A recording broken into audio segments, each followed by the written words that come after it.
दोस्तों नमस्कार।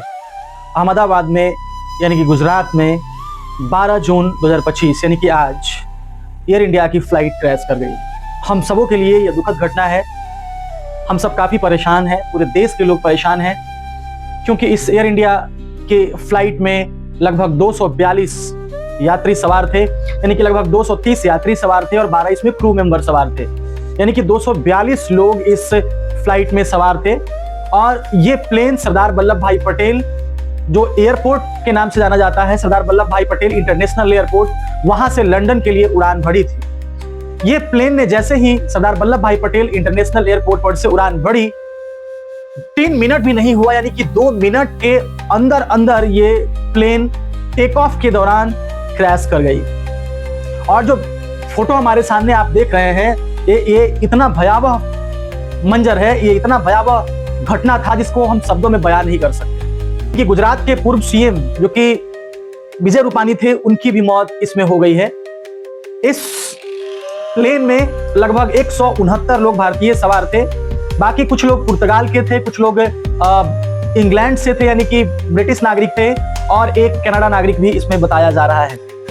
आज के इस वीडियो में हम बताएंगे आपको कि आखिर ये घटना हुई कैसे, इसके पीछे का कारण क्या हो सकता है। एक्सपर्ट अपने अपने राय दे रहे हैं, कौन क्या कह रहा है इसके बारे में हम आपको बताते हैं। और इस वीडियो में आपको ये भी बताएंगे कि प्लेन क्रैश कब कर जाता है, कौन सी ऐसी चीजें होती हैं जिसके दौरान प्लेन क्रैश कर जाता है। ये जो एयर इंडिया की फ्लाइट थी वो पक्षी से टकरा गई, यानी कुछ लोग कहते हैं कि यदि पक्षी से टकरा जाए प्लेन तो उस समय प्लेन दुर्घटनाग्रस्त हो सकती है, क्योंकि जो फ्लाइट होता है उसका बैलेंस गड़बड़ हो जाता है, और जब बैलेंस गड़बड़ होता है और जब जो चलाने वाले पायलट होते हैं यदि समझदारी से काम न ले तो वो तुरंत प्लेन दुर्घटनाग्रस्त होने का चांस बनता है। कुछ लोग ये मान रहे हैं कि एयर इंडिया के फ्लाइट में इंजन में तकनीकी खराबी आने के कारण दुर्घटनाग्रस्त हो गई, यानी कि जब वो टेक ऑफ की उस समय संभलने का मौका ही नहीं मिला, किसी को अपने आप को संभालने का मौका ही नहीं मिला, और अचानक से ये घटना हो जाता है, यानी कि अचानक से ये प्लेन दुर्घटनाग्रस्त हो जाती है और दर्दनाक तरीके से 242 यानी कि 242 में से 241 लोगों की मौत हो जाती है, जिसमें गुजरात के पूर्व सीएम भी मौजूद थे।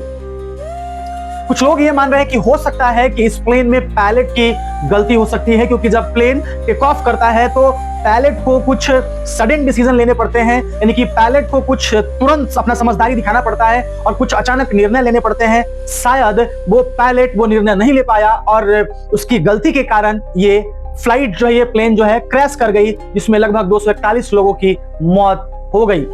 अब तक ये मौत की संख्या है उसको स्पष्ट नहीं किया गया है, लेकिन एक बात स्पष्ट है कि 242 लोगों में से 241 लोगों की मौत हो गई जो विमान में सवार थे, और बाकी ये बिल्डिंग जो है मेडिकल कॉलेज के हॉस्टल पे गिरा है, जिसको आप लोग देख सकते हैं कितना खतरनाक तरीके से ये प्लेन हॉस्टल के ऊपर गिरा है। अब हमें नहीं पता और किसी को अब तक स्पष्ट नहीं हो पाया है कि इस हॉस्टल में कितने लोग थे और इस बिल्डिंग में कितने लोग थे जिनकी जान चली गई है। तो अब तक मौत का खबर स्पष्ट नहीं हो पाया है, लेकिन एक बात कंफर्म है कि जो फ्लाइट में 241 लोग थे उसकी मौत बड़े दर्दनाक तरीके से हो गई। ये कहते हुए हमारा आंख नम हो जा रहा है, ये कहते हुए हम काफी दुखित हैं, काफी परेशान हैं कि 241 लोगों की बेवजह दर्दनाक मौत हो जाती है। इसे दुर्घटना कहते हैं, इसे अनहोनी कह सकते हैं, कि कब किसके साथ क्या होगा कोई नहीं जानता है। पायलट को नहीं पता था कि क्या होगा। जो लोग उसमें सवार थे वो लोग खुशी खुशी लंदन की ओर प्रस्थान करने वाले थे, उनके परिवार वाले इंतजार कर रहे थे। बहुत सारे लोग भारत में, कुछ ऐसे मुस्लिम परिवार थे जिनके बारे में पता चला कि वो भारत में बकरीद बनाने आए थे अपने परिवार के साथ, लेकिन लौटने वक्त दर्दनाक हादसा हो गई और वो कभी अब वापस नहीं लौट पाएंगे। कुछ ऐसे नागरिक जो इंग्लैंड के थे उनकी भी मौत हो गई, उनकी भी परिवार इंतजार कर रहे थे, लेकिन अब वो भी घर नहीं पहुंच पाएंगे।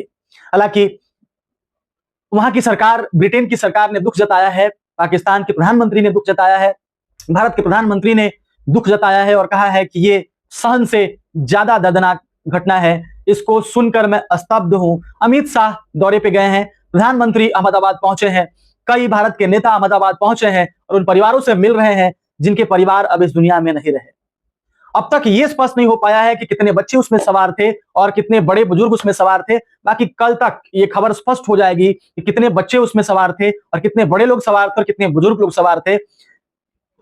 कुछ लोग ऐसे भी मान रहे हैं कि मौसम की स्थिति खराब होने की वजह से भी ये घटना हो सकती है। हो सकता है कि रनवे पे बाधा आया होगा और अचानक से वो प्लेन दुर्घटनाग्रस्त हो गई।